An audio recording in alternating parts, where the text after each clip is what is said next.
The sun hadn't even broken through the horizon when Captain Rodriguez guided his fishing boat through the calm Pacific waters. It was one of those mornings where the ocean looked like a sheet of dark glass, barely a ripple disturbing its surface. He'd been doing this for 23 years, and mornings like these usually meant a good catch. His crew of 5 men had already started preparing the nets, going through their usual routine with practiced efficiency. Rodriguez took a sip of his coffee and checked the navigation system. They were about 200 miles off the California coast, right in the middle of nowhere. This was their spot, the place where they'd had good luck over the years. The older man, Peterson, who'd been fishing these waters even longer than Rodriguez, always said the fish here were plentiful because most boats didn't venture this far out.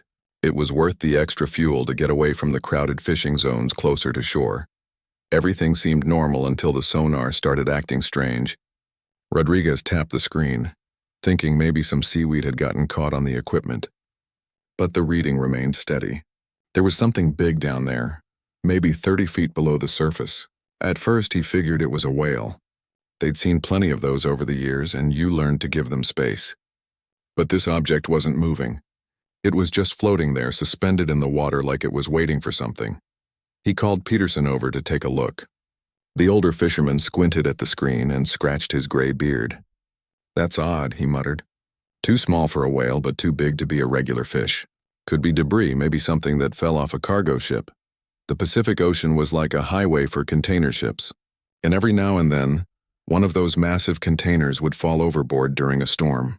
Rodriguez had heard stories of entire shipping containers floating just below the surface, invisible to the naked eye until a boat crashed right into them. Some fishermen called them sleeping dragons because of how dangerous they could be.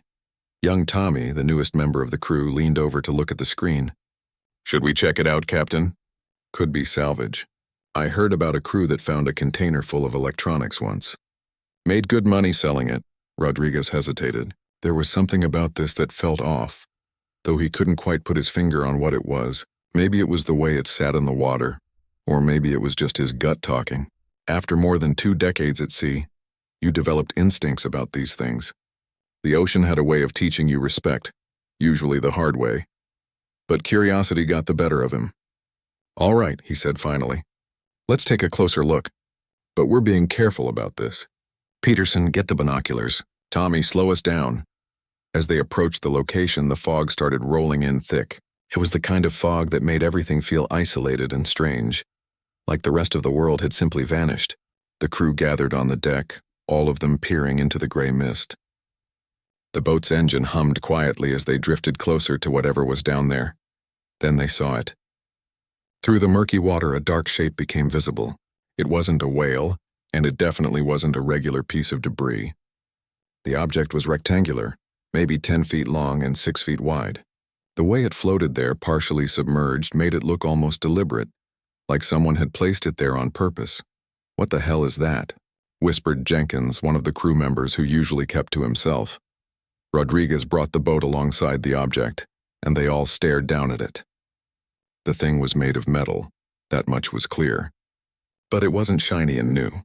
The surface was covered in rust and barnacles like it had been in the water for a very long time. Strange markings were barely visible through the corrosion, symbols or letters that none of them could make out clearly. Peterson leaned over the railing, studying it carefully. "That's military-grade metal," he said quietly. He'd served in the Navy before becoming a fisherman, and he knew his way around military equipment. "Look at the way it's built. Those seams, that thickness. This isn't commercial shipping material." A chill ran through Rodriguez despite the warm morning air. Military equipment floating in the middle of the Pacific Ocean wasn't something you stumbled upon every day. And if it was out here, there was probably a good reason for it. "Maybe we should just report it and move on," suggested Danny, another crew member. "Call the Coast Guard, let them deal with it." It was the sensible thing to do, the smart thing to do. But Rodriguez found himself staring at the container, wondering what could be inside. What if it was valuable? What if it was something that could help them finally upgrade their aging boat or take a season off? The fishing business had been tough lately, with regulations getting stricter and competition increasing.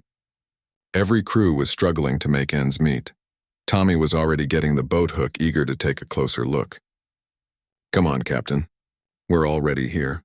Let's at least see if we can figure out what it is. Rodriguez looked around at his crew. They were all watching him, waiting for his decision. These were good men, hard-working men with families to feed. He knew most of them were thinking the same thing he was, that maybe, just maybe, this could be their lucky break. "All right," he said, already feeling the weight of the decision settling on his shoulders. "But we're doing this carefully. Peterson, you and Jenkins get the hooks. Tommy, Danny, prepare the winch. We'll bring it up just enough to get a better look. If it seems dangerous, we drop it and get out of here." The crew moved into action, each man knowing his role. They'd hauled plenty of things out of the ocean over the years, but this felt different. The air seemed heavier somehow, and the fog pressed in closer around the boat. Even the seagulls that usually followed them looking for scraps had gone quiet. As Tommy and Peterson worked to secure the hooks around the container, Rodriguez noticed something that made his stomach tighten. Along one edge of the metal, barely visible under the rust, were markings in faded red paint. He couldn't read what they said, but red usually meant warning. Red meant danger. Red meant stay away. He was about to call off the whole operation when Peterson gave him a thumbs up. The container was secured. All Rodriguez had to do was give the signal and they'd lift it up. He looked at the faces of his crew, all of them waiting expectantly. Then he looked back down at the strange metal box floating in the dark water. Something told him this was a mistake. Something told him they should cut those hooks loose and get as far away from this thing as possible. But instead he heard himself say, "Bring it up." Nice and slow. The winch groaned to life and the cables went taut. Whatever was in that container, whatever secrets it held, they were about to find out. Rodriguez just hoped they wouldn't regret it. The winch motor strained against the weight, making a grinding sound that set everyone's teeth on edge. Rodriguez watched the cable carefully, making sure it held steady. The last thing they needed was for it to snap and send the container crashing back into the ocean, or worse, damage their boat in the process. "It's heavier than it looks," Tommy grunted, adjusting the controls. Sweat was already forming on his forehead despite the cool morning air. "Whatever's in there, it's dense." Peterson stood at the edge, watching the container slowly rise from the water. Years of experience had taught him to read situations, and right now, every fiber of his being was telling him something wasn't right. But he kept quiet, not wanting to alarm the younger crew members unnecessarily. As the container broke the surface, water cascaded off its sides in thick streams. The sound of it was almost deafening in the morning silence. More of the object became visible with each passing second, revealing just how corroded and weathered it really was. The barnacles covering it looked ancient, some of them as big as a man's fist. This thing had been in the water for a very long time. Jenkins moved closer, trying to get a better look at the markings on the side. "Can anyone read what that says?" he called out. The symbols were partially obscured by rust and marine growth, but they definitely looked like writing of some kind. The boat tilted slightly to one side as the full weight of the container came out of the water. Rodriguez quickly adjusted their position to compensate, his hands steady on the controls despite the nervous flutter in his chest. He'd been in tighter situations before, weathered storms that would have sent lesser captains running for shore. But something about this felt different. This felt wrong in a way he couldn't quite explain. "Almost there," Tommy announced. "Get ready to secure it." The container swung slightly as the winch brought it over the deck. Danny and Jenkins positioned themselves to grab it and guide it down, while Peterson stood ready with rope to tie it off. The whole operation took another 10 minutes of careful maneuvering before the metal box finally settled onto the deck with a thunderous crash that made the whole boat shudder. For a moment, nobody moved. They all just stood there, staring at the thing they'd pulled from the depths. Up close, it looked even stranger. The metal was thick, industrial grade, definitely military like Peterson had said, but it was the markings that really caught their attention now that they could see them clearly. Peterson crouched down next to the container, running his hand over the symbols. His face went pale and Rodriguez noticed his jaw tighten. "Captain," he said quietly, "I need to talk to you. In private." Rodriguez followed him to the wheelhouse, leaving the rest of the crew examining the container. Once they were alone, Peterson's expression turned grave. "That's not just military equipment, Captain. Those markings, I've seen them before back in my Navy days. This is classified material. High-level classified." "What do you mean classified? Like government secrets?" "Exactly like that. See those numbers along the bottom? That's a classification code. And that symbol there. He pointed through the window at a faded marking on the container's side. That's from a specific program that ran back in the 60s and 70s. Cold War era stuff. Rodriguez felt his mouth go dry. What kind of program? Peterson shook his head. I don't know the details. That was way above my pay grade, but I know enough to know that whatever's in there, it was meant to stay at the bottom of the ocean. Permanently. They both turned to look at the container. The rest of the crew had gathered around it, examining every inch. Tommy was running his hands over the locks that sealed it shut. There were 3 of them, heavy-duty mechanisms that had somehow survived decades in salt water. We should throw it back, Rodriguez said, but even as the words left his mouth, he knew it was already too late. You couldn't unsee something like this. You couldn't just pretend you hadn't found it. Agreed, Peterson replied. But look at them. He gestured toward the crew. They're not going to let this go. They're already talking about what could be inside. Treasure, they're thinking. Valuable military equipment they can sell. They don't understand what classified means. Rodriguez sighed heavily. Peterson was right. He could already hear the excited chatter from the deck, the speculation about what they'd found. These men had families, bills to pay, dreams that required money. The temptation of potential riches was too strong to ignore. He stepped back out onto the deck. All right, everyone listen up, he called out. The crew turned to face him, their expressions eager and curious. We need to talk about what to do with this thing. Let's open it, Tommy said immediately. Several of the others nodded in agreement. It's not that simple, Rodriguez began, but Jenkins cut him off. Come on, Captain. We hauled it all the way up here. Don't you want to know what's inside? This could be important. This could be valuable. It could also be dangerous, Peterson interjected. Military equipment gets dumped at sea for a reason. Sometimes that reason is because it's hazardous. Or sometimes it's dumped because someone wanted to hide something valuable. Danny countered. Either way, we'll never know unless we look. Rodriguez found himself caught between caution and curiosity, between duty and temptation. He looked at each of his crew members, seeing the hope and excitement in their eyes. They'd been working so hard, pulling in smaller catches each season, watching fuel prices rise while fish populations declined. This could change everything for them. If we're going to do this, he said slowly, we do it carefully. We take our time, and if we see anything that looks dangerous, we seal it back up immediately and call the authorities, agreed? Everyone nodded, though Rodriguez suspected they weren't really listening to the cautious parts of what he'd said. Their minds were already racing ahead to what might be inside. Tommy grabbed a crowbar while Jenkins fetched the cutting torch. The locks were old and rusted, but they were still solid. It took nearly 40 minutes of work before they managed to break through the first one. The metal screamed as it gave way and a small hiss of air escaped from inside the container. Did you hear that? Peterson asked sharply. It's pressurized. That means it's been sealed airtight all this time. They all paused, considering what that might mean. Something sealed airtight for decades in the middle of the ocean. Something the government wanted to keep hidden. Rodriguez felt the warning bells in his head getting louder, but he didn't stop the crew. He was just as curious as they were now, just as eager to solve the mystery. The second lock proved even more difficult. The cutting torch threw sparks across the deck, and the smell of burning metal filled the air. Danny had to take over when Tommy's arms got tired from holding the torch steady. Through it all, Rodriguez kept thinking about what Peterson had said. Classified. High-level classified. Cold War era. What could be so important that they'd seal it in a container and dump it in the middle of the Pacific Ocean? Finally, with a grinding crack, the second lock gave way. One more to go. The crew was sweating now, from exertion and from the heat of the torch. But they weren't stopping. They'd come too far, invested too much effort. The mystery of what lay inside had taken hold of all of them. As they started working on the third and final lock, Rodriguez noticed something strange.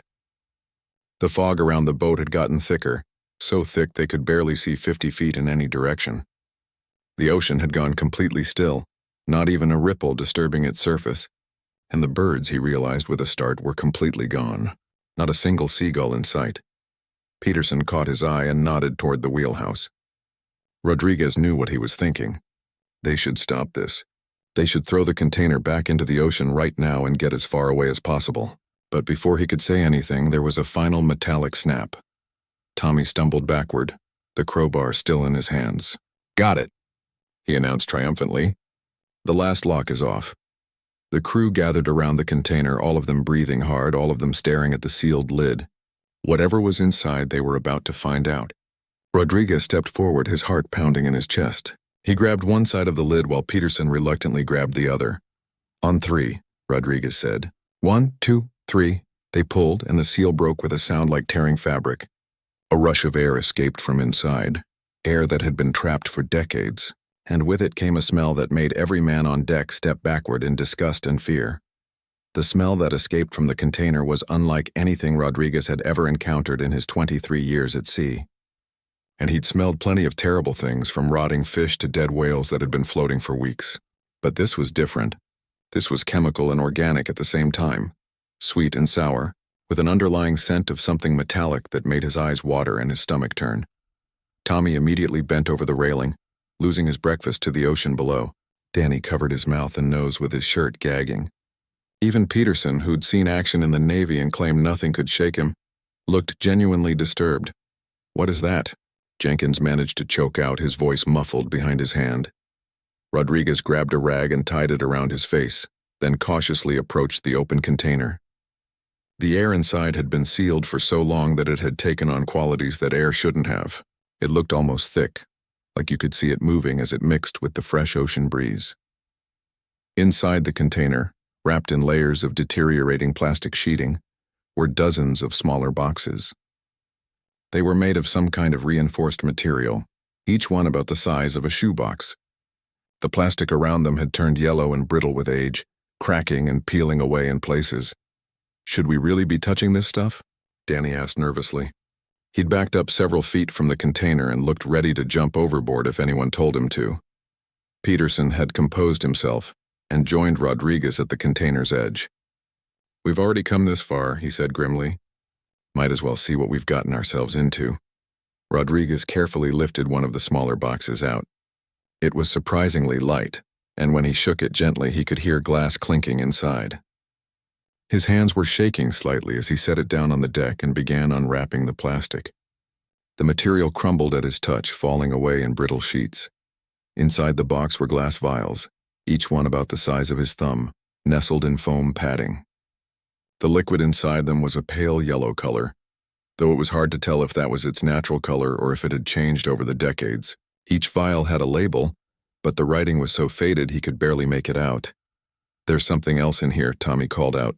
He'd recovered from his nausea and was peering into the container. "Looks like papers or something." He pulled out a waterproof sleeve, the kind military personnel used to keep documents dry in the field.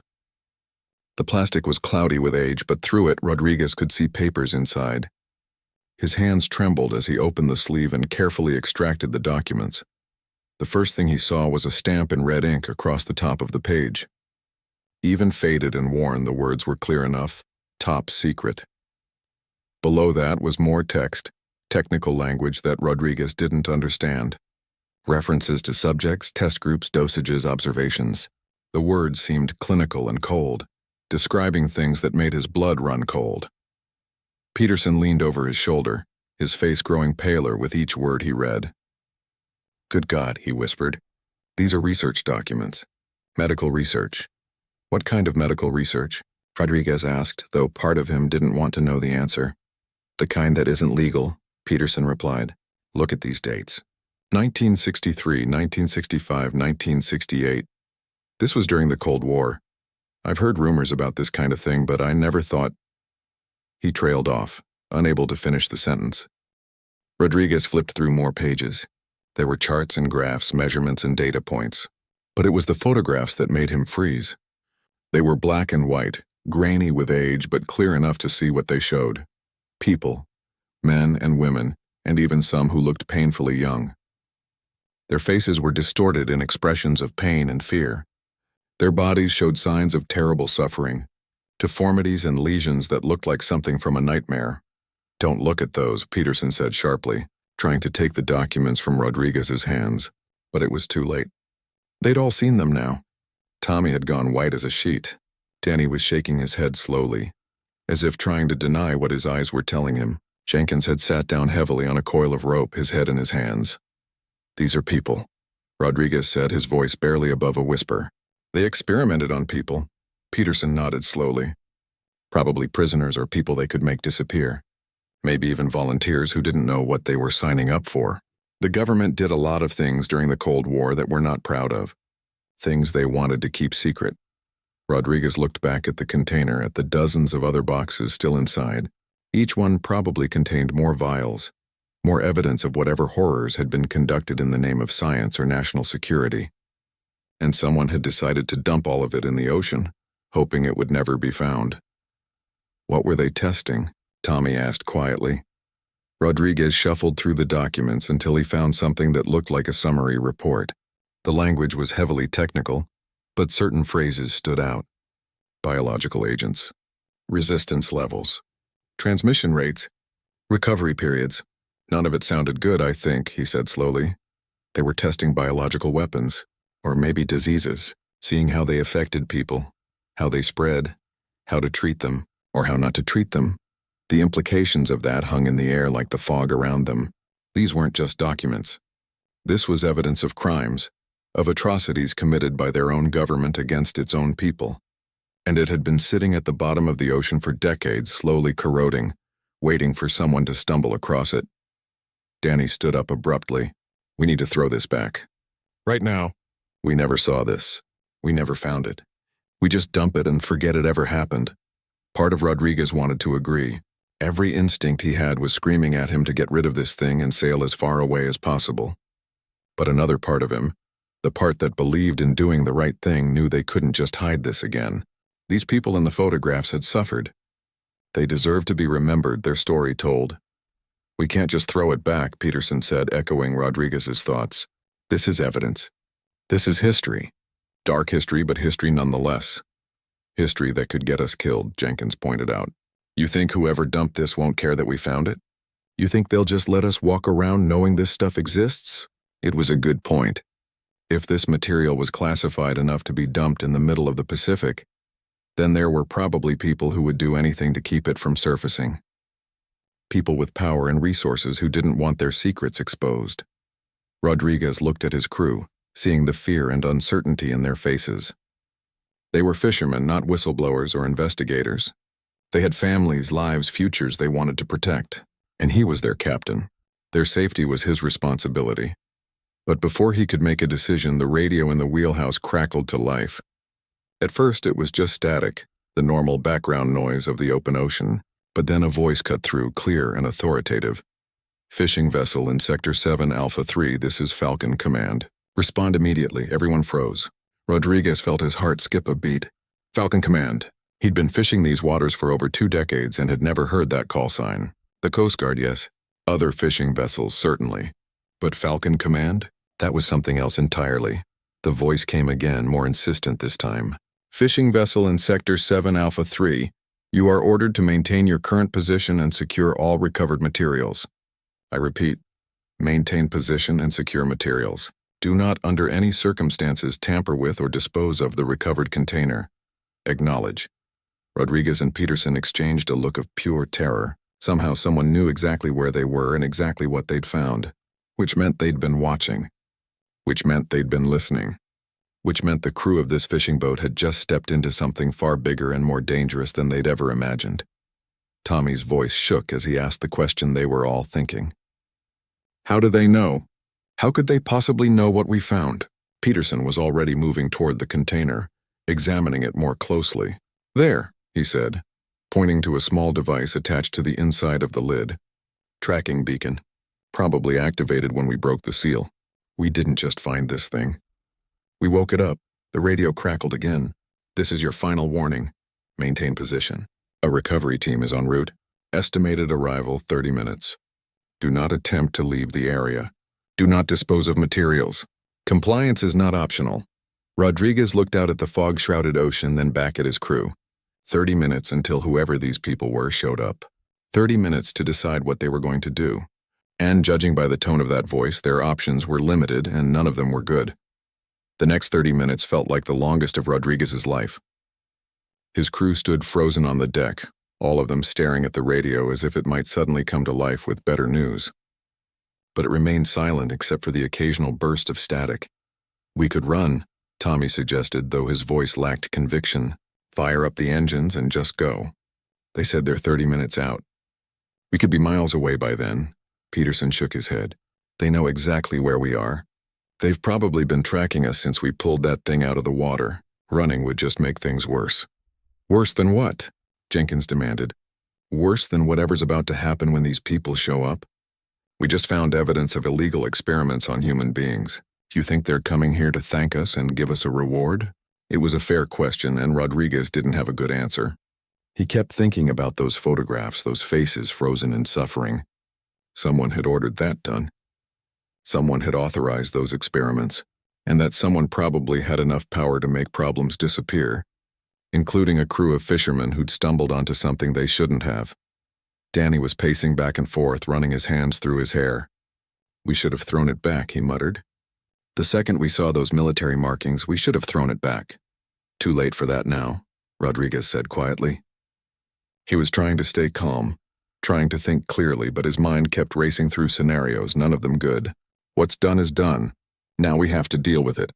Deal with what exactly? Tommy asked. What are we supposed to tell these people when they get here? Before anyone could answer, they heard it.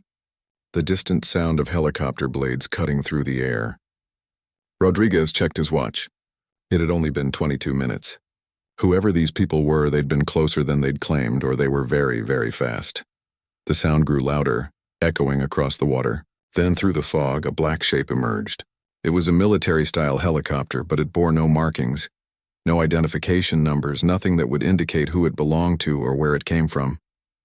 It circled their boat once, like a predator sizing up its prey, before hovering directly overhead. The downdraft from the rotors whipped the fog into swirls and made the boat rock beneath their feet. Rodriguez had to grab the railing to keep his balance. He watched as a door on the side of the helicopter slid open, and figures in dark tactical gear began rappelling down onto his deck. There were 6 of them in total, all wearing black uniforms with no insignia or name tags. Their faces were covered by helmets with tinted visors, making them look more like machines than men. Each one carried a rifle, though thankfully they kept them lowered as they landed on the boat. The last one down was clearly the leader. He moved with the kind of confidence that came from years of training and absolute authority. He pulled off his helmet, revealing a man in his 50s with short gray hair and hard eyes that had seen too much. "I'm Commander Wells," he announced, his voice the same one that had come through the radio. "Who's the captain here?" Rodriguez stepped forward, forcing himself to meet the man's gaze, even though his legs felt like they might give out. "That would be me, Rodriguez. This is my boat." Wells nodded curtly. "Captain Rodriguez, you and your crew have recovered classified government property. That property and all materials associated with it are hereby confiscated under federal authority. You will surrender everything you've removed from the container immediately." "What is this stuff?" Rodriguez asked, trying to keep his voice steady. "What were you people doing?" "That's not your concern," Wells replied coldly. "Your concern is following my instructions. Where are the documents you removed from the container?" Rodriguez glanced at Peterson, who still had some of the papers tucked under his arm. The older fisherman hesitated for a moment, then reluctantly handed them over. Wells took them without looking at them and passed them to one of his team members. "Is that everything?" Wells demanded. "Yes," Rodriguez lied. He'd managed to slip a few pages into his jacket pocket when no one was looking, though he wasn't sure why. Maybe as insurance, maybe as evidence, maybe just because he didn't like being ordered around on his own boat. Wells studied him for a long moment, as if trying to determine whether he was telling the truth. "Search the boat," he ordered his team. "I want every document, every photograph, every piece of evidence that came out of that container. And check the crew, all of them."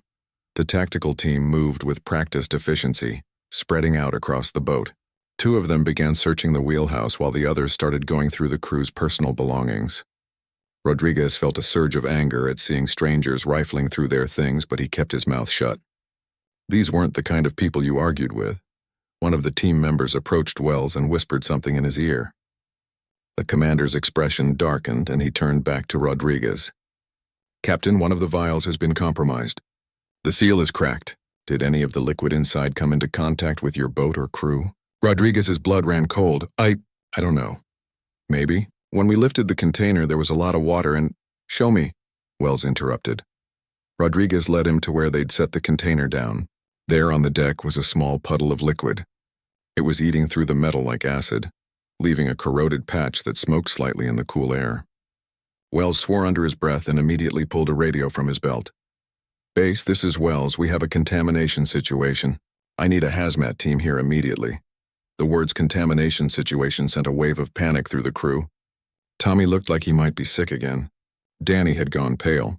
Jenkins was backing away from the corroded spot as if it might reach out and grab him. "What is that stuff?"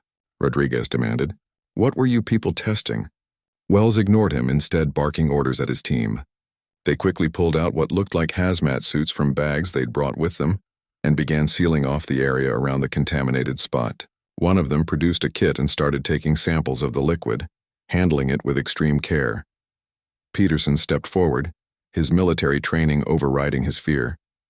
"Commander, my crew may have been exposed to whatever that is. We need to know what we're dealing with. We have a right to know." Wells turned to face him, and for the first time Rodriguez saw something other than cold authority in the man's eyes. It might have been regret, or maybe just resignation. "You're right," he said finally. "You do have a right to know. That material is a bioweapon that was developed in the 1960s. It was never deployed, deemed too unpredictable. All samples were supposed to have been destroyed, but some were instead sealed and disposed of at sea." Disposed of? Rodriguez couldn't believe what he was hearing. "You dumped biological weapons in the ocean?" "It was considered the safest option at the time," Wells replied, though he didn't sound convinced himself. "Deep ocean disposal, far from shipping lanes or fishing grounds. The containers were designed to remain sealed for centuries. But ours wasn't sealed," Tommy said, his voice cracking. "It was corroding. It broke open. Are we going to die?" Wells hesitated before answering, and that hesitation told them more than his words would. "The substance is highly corrosive but not particularly contagious in its liquid form. If you didn't have direct skin contact with it, you should be fine. We'll need to take blood samples from all of you to be sure." "Should be fine." Those words offered little comfort. Rodriguez looked at his crew, seeing the terror in their faces. They just wanted to catch some fish and make a living. Now they were potentially contaminated with a Cold War bioweapon. Another team member approached Wells. "Sir, we've secured all the materials. But there's a problem. The container has been compromised in multiple places. The seals are failing. We're looking at multiple vials that may have been exposed to seawater." Wells cursed again, more creatively this time. He walked to the edge of the boat and stood there for a moment, looking out at the fog-shrouded ocean. When he turned back, his expression had hardened even further. "Captain Rodriguez, you and your crew are now part of a classified operation. You will be transported to a secure facility where you will undergo medical evaluation and debriefing. You will sign non-disclosure agreements. You will not speak to anyone about what you found here today, not to your families, not to your friends, not to anyone. Is that clear?" "And if we refuse?" Rodriguez asked, though he already knew the answer. Wells didn't even blink. "Refusal is not an option. This is a matter of national security. You've been exposed to classified materials and potentially hazardous substances. You're coming with us whether you want to or not." Rodriguez felt his last bit of hope drain away. They were trapped. They'd pulled something out of the ocean that should have stayed buried, and now they were paying the price. He looked at his crew, at Peterson's grim acceptance, at Tommy's barely controlled panic, at Danny's 1,000-yard stare. These were good men. "They didn't deserve this, fine," he said finally. "We'll go with you. But I want your word that my crew will be taken care of. If something happens to us because of that stuff, I want to know they'll be looked after." Wells nodded slowly. "You have my word. For whatever that's worth." It wasn't worth much, Rodriguez suspected, but it was all they had. As more helicopters appeared through the fog and more armed personnel descended onto his boat, he couldn't help but think about those photographs he'd seen. Those people who'd been experimented on. Now he and his crew might become part of that same dark legacy. Just more casualties in a war that had supposedly ended decades ago. The helicopters took them to a facility that Rodriguez was fairly certain didn't exist on any official map. They'd flown for what felt like hours, though it was hard to tell with the windows blacked out. When they finally landed and were led inside, He found himself in a building that looked more like a hospital than a military base. All white walls and fluorescent lights and the smell of antiseptic. They were separated immediately. Rodriguez caught one last glimpse of his crew being led down different corridors before a guard directed him into a small room with a medical examination table and monitoring equipment. A doctor came in wearing a full hazmat suit and began taking blood samples and running tests. The whole time, he wouldn't answer any of Rodriguez's questions. The debriefing came 3 days later, after they'd apparently determined he wasn't going to drop dead from exposure to whatever was in those vials. A man in a suit, not Wells this time, but someone who introduced himself only as Agent Morrison, sat across from Rodriguez at a metal table and laid out several documents. "These are non-disclosure agreements," Morrison explained in a tone that suggested he'd done this many times before. "By signing them, you acknowledge that what you discovered at sea is classified at the highest level. You agree never to discuss it with anyone, including members of your crew. Violation of these terms carries a mandatory minimum sentence of 20 years in federal prison." Rodriguez read through the documents slowly. The legal language was dense and confusing, but the message was clear enough. Sign this or go to prison. Talk about what you found and go to prison. Try to tell anyone the truth and go to prison. There wasn't really a choice. What about my crew? Rodriguez asked. Are they signing the same thing? They are, Morrison confirmed. And Captain, I want to be clear about something. These agreements aren't just for your protection. They're for your family's protection. The fewer people who know about this, the safer everyone is. That last part sounded like a threat, though Morrison delivered it in the same neutral tone he'd used for everything else. Rodriguez signed the papers. What else could he do? They released him a week after they'd taken him, dropping him off at a bus station 3 states away from where he lived. No explanation, no apology, just a bus ticket and a warning to remember what he'd signed. His boat, they told him, had been seized as evidence and would be destroyed. He'd receive compensation, they promised, though he doubted that money would ever arrive. When Rodriguez finally made it home, his wife broke down crying, holding him tight and asking where he'd been. He told her the boat had engine trouble and they'd been stranded for a while. It was a terrible lie, one that hurt to tell, but he didn't have a choice. The fear of what might happen if he told the truth was too great. He tried to contact his crew, but Tommy's number was disconnected. Danny's family said he'd moved away suddenly for a new job. Peterson answered once, but spoke in short, clipped sentences and hung up when Rodriguez tried to talk about what had happened. The message was clear. They'd all been warned, and they were all too terrified to break the silence. A month passed, then 2. Rodriguez tried to move on, tried to find work on other fishing boats, but the nightmares wouldn't stop. He'd wake up in the middle of the night seeing those photographs, those faces frozen in agony. Sometimes he dreamed he was the one in the photographs, his body twisting and changing from whatever was in those vials. Then, 3 months after the incident, he got a call from Tommy's sister. Her voice was shaking as she told him that Tommy had died. Heart attack, they said, though Tommy had been only 28 years old and in perfect health. She was calling everyone Tommy knew, trying to understand what had happened. Rodriguez told her he was sorry for her loss and hung up. His hands were shaking so badly he dropped the phone. He knew it wasn't a heart attack.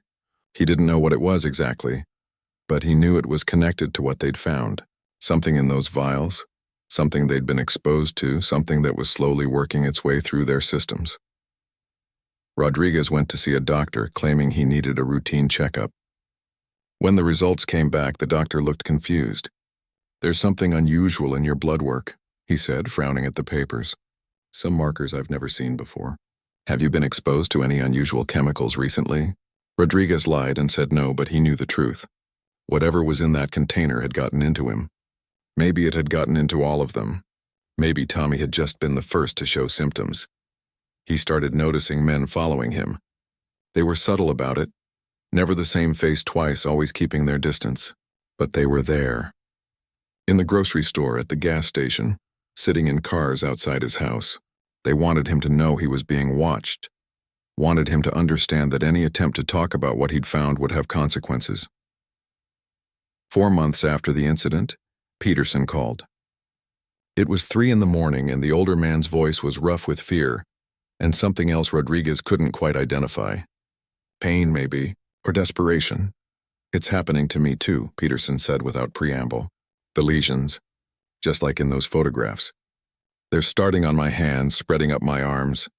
I went to a military doctor, someone I trusted from my Navy days. He took one look and told me to leave and never come back. Whatever this is, Rodriguez, they don't want it treated. They want it contained. We need to go public, Rodriguez said, though even as he spoke the words, he knew how impossible that was. We need to tell people what they did, what they're still doing. Peterson laughed, but there was no humor in it.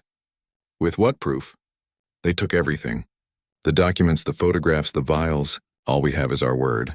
And who's going to believe a couple of fishermen claiming the government dumped bioweapons in the ocean 50 years ago? We'd sound like conspiracy theorists, and even if someone did believe us, we'd be dead before we could testify. So what do? Rodriguez asked. Just wait to die? I don't know, Peterson admitted. I just wanted you to know. To be prepared. And Rodriguez? I'm sorry. I should have insisted we throw that thing back the moment we saw the military markings. This is on me. It's on all of us, Rodriguez replied. We made the choice together. They talked for a few more minutes before Peterson hung up. It was the last time Rodriguez ever spoke to him. 2 weeks later, Peterson was dead, stroke according to the official report. Rodriguez went to the funeral and stood in the back, watching as Peterson's family wept. He noticed Agent Morrison there too, standing under a tree at the edge of the cemetery watching.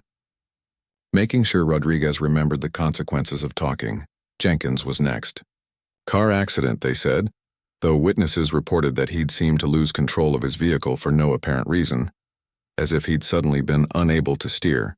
Danny made it almost a full year before a sudden aggressive cancer took him in a matter of weeks. The doctors said they'd never seen anything like it, the way it spread through his body.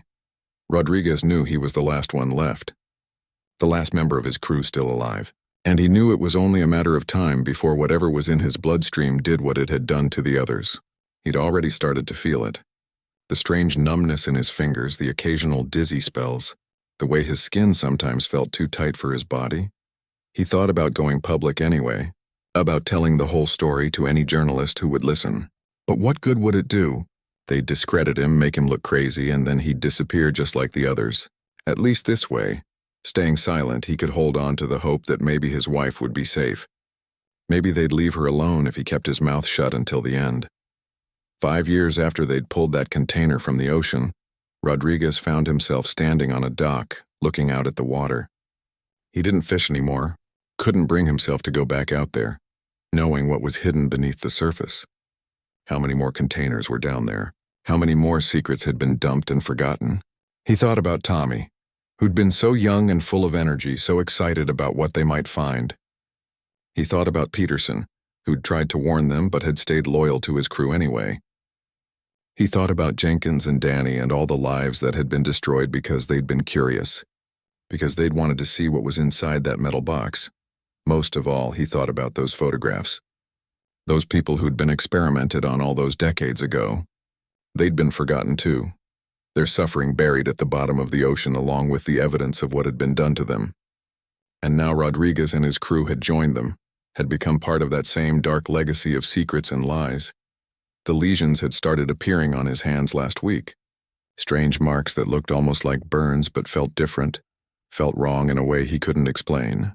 He'd shown them to a doctor who'd gone very quiet and asked him to wait in the examination room.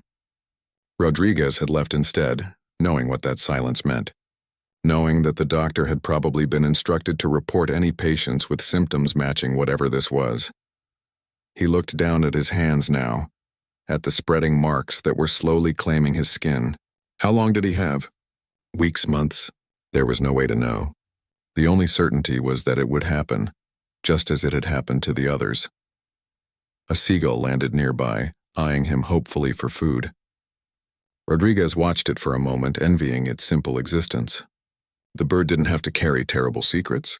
It didn't have to live with the knowledge of what humans were capable of doing to each other in the name of progress or security or whatever justification they'd used for those experiments. He pulled out his phone and looked at a photograph of his wife, taken on their anniversary last year. She was smiling, happy, unaware of the dark shadow that had fallen over their lives. Rodriguez had thought about telling her everything 1,000 times, but he couldn't. The agreements he'd signed, the threats that had been made, the fate of his crew members who were dead now. All of them added up to one clear message: silence or death. And maybe silence and death anyway. As the sun began to set over the ocean, painting the water in shades of orange and red, Rodriguez made himself a promise. Whatever time he had left, however long before the thing in his blood finished its work, he would try to protect the people he loved. He would keep the secret, bear the burden, take it with him to the grave. But sometimes, late at night when he couldn't sleep, he wondered if there were others out there. Other fishermen, other sailors, other people who'd stumbled onto something they shouldn't have. Were they watching the ocean too? Wondering what other horrors lay hidden in the deep? Were they bearing their own terrible secrets, their own scars from discoveries that should have remained buried? The ocean kept its secrets well.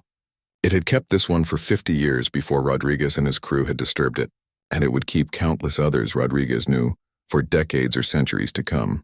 The water was deep and dark and full of things that people had wanted to forget. Things that powerful people still wanted to keep hidden, no matter the cost to those unlucky enough to find them. Rodriguez turned away from the water and walked back to his car, his hands thrust deep in his pockets to hide the lesions. Behind him, the ocean continued its eternal rhythm, waves rolling in and out, carrying its secrets with it. Somewhere out there, probably right now, another container was corroding, another seal was failing, another terrible secret was waiting to be found by some unsuspecting crew who would learn, too late, that some mysteries are buried for a reason, and some prices are too high to pay for curiosity.